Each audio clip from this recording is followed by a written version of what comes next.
Republicans now considering whether to hold disgraced anti-Trump FBI attorney Lisa Page in contempt of Congress after Page told lawmakers to go to hell, refusing to comply with their subpoena to appear today for a closed-door hearing. The House Judiciary Committee now delivering an ultimatum, granting Page two choices. Chief Intelligence Correspondent Catherine Herridge here now with the latest. Lou, in the last hour, the issue has come to a head. The House Judiciary and Oversight Committees sent this letter that lays out three options. FBI lawyer Lisa Page can show up tomorrow at a public hearing with her former lover and colleague, Agent Peter Strzok, give a closed-door deposition Friday, or face more legal trouble. It does appear that Lisa Page apparently has something to hide. The Republican chairman with direct oversight for the Justice Department and the Bureau laid down a marker for the former FBI lawyer who was under subpoena. She has been in complete defiance of cooperation with the House Judiciary Committee and the Oversight and Government Reform Committee for 7 months now. She should comply with it now before she's held in contempt of Congress, which could happen as soon as Friday. Page's lawyers released a new photo of their client who was scheduled to give a closed-door deposition today on Capitol Hill in front of two House panels. But late last night, Page and her legal team pulled out, blaming the FBI for failing to provide timely access to Page's notes and records.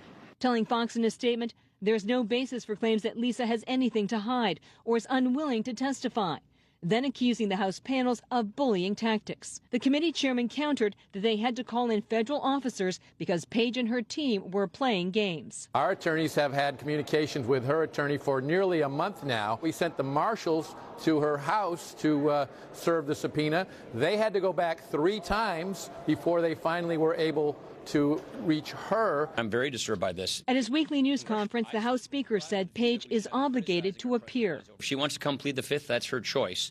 But a subpoena to testify before Congress is not optional. It's mandatory. 2 weeks ago, FBI agent Peter Strzok, who had an extramarital affair with Page, was on Capitol Hill for his own 11-hour closed-door deposition. Republicans remain focused on their text messages, including this August 2016 exchange, where Page writes, "Trump's not ever going to become president, right? Right?" Strzok responded, "No, he's not. We'll stop it." A legal source close to Strzok told Fox tonight that he still plans to appear Thursday before the House panel. That session is public. His team also wants the transcript from his June closed-door deposition released. Lou? Catherine, thank you. Catherine Herridge. Our first guest tonight to discuss the FBI and Justice Department's efforts to stop President Trump's presidential bid, joining us, Congressman Matt Gaetz. He serves on a number of key committees, including Judiciary, Budget, and Armed Services. Congressman, great to see you. The Congress has just been told to go to hell again. Are you guys ever going to get tired of that?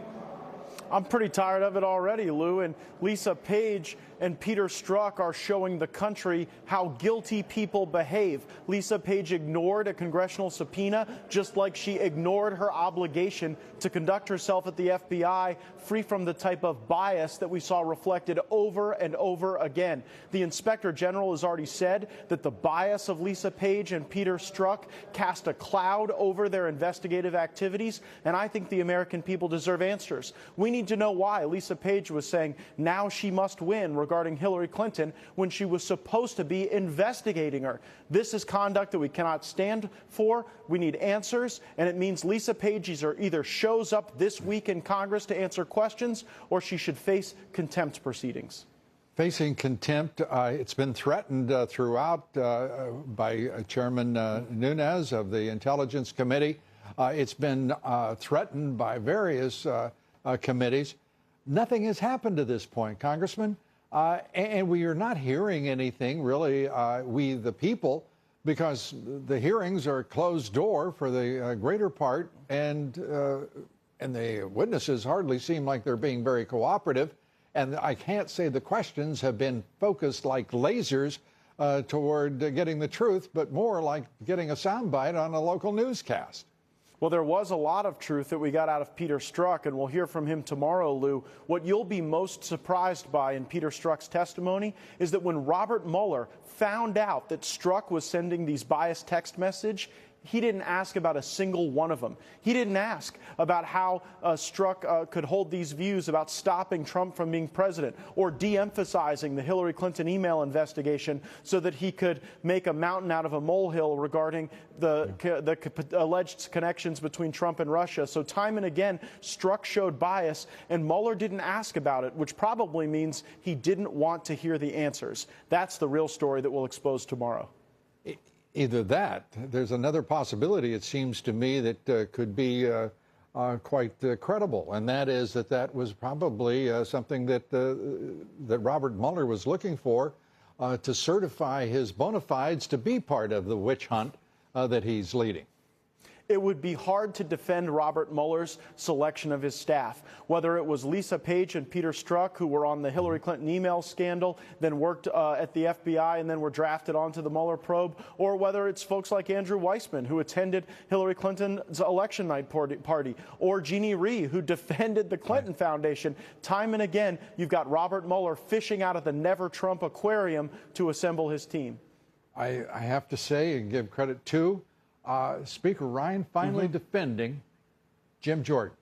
Congressman Jordan, as I said on this broadcast, I just couldn't believe that Ryan would persist so long in refusing to acknowledge the man's integrity, his service, and finally today, Speaker Ryan steps up in his behalf and acknowledges who Jim Jordan is. Your thoughts?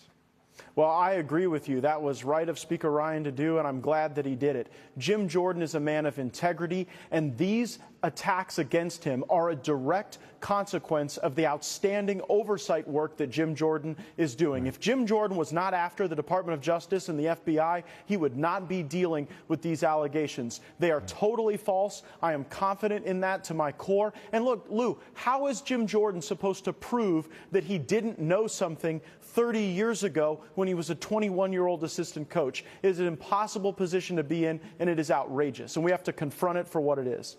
Absolutely. It is a smear of the worst kind. And it also, when we talk about the proximity to the cause, it was only a matter of a day or two from his announcement that he was going to run for Speaker of the House that this smear campaign began, right? Well, the timing is very suspect. To me, what's most suspicious is that right after Jim Jordan brought to the floor the question of the Department of Justice's complete delay in turning over documents, it's only days after that when he elevates the contentiousness of that issue that I think there are people that have some loose affiliation with the deep state that are out to get Jim Jordan, and this is the way that they're manifesting their hatred for a man who's doing everything to fight for the regular folks in this country who want, demand, and deserve the truth. A mission that you are also on, and we appreciate both you and Congressman Jordan. Thank you very much, Congressman. Thank you, Lou.